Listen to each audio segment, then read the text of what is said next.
अगर आप भी चाहते हैं कि एसएस फिल्म्स मोतिहारी के ऑडियो वीडियो सबसे पहले आप तक पहुंचे, तो इस चैनल को सब्सक्राइब करें और साथ ही बेल आइकन को दबाना ना भूलें। Presented by SS Films Motihari.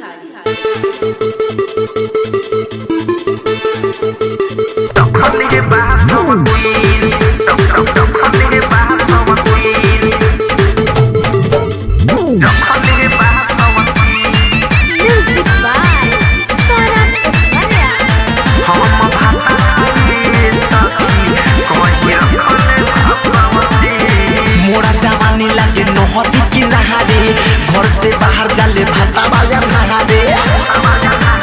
आई रे दादा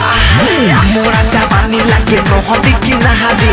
घर से बाहर जाले भाता बाजा नहारे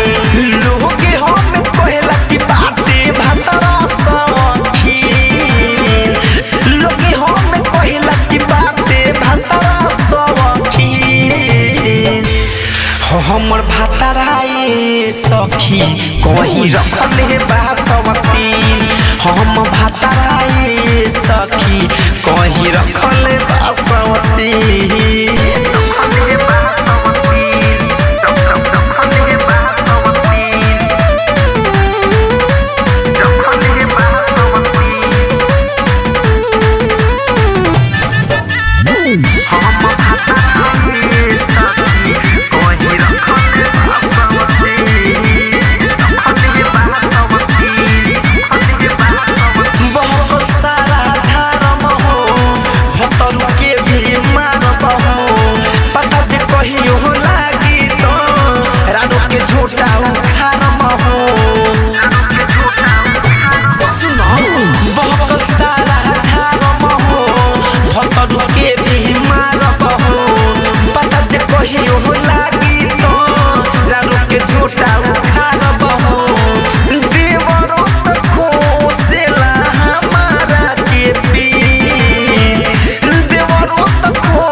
हम भाताराए सखी कौन रखले बासवती हम भाताराए सखी कौन रखले बासवती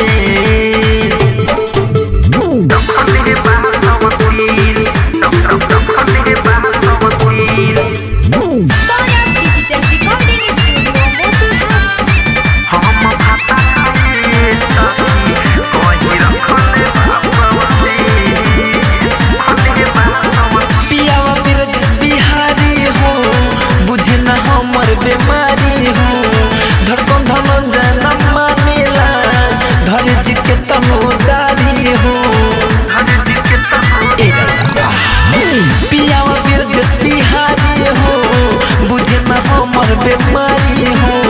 धड़कन धमन जनम मानेला धोनी के तनुजेदारी हो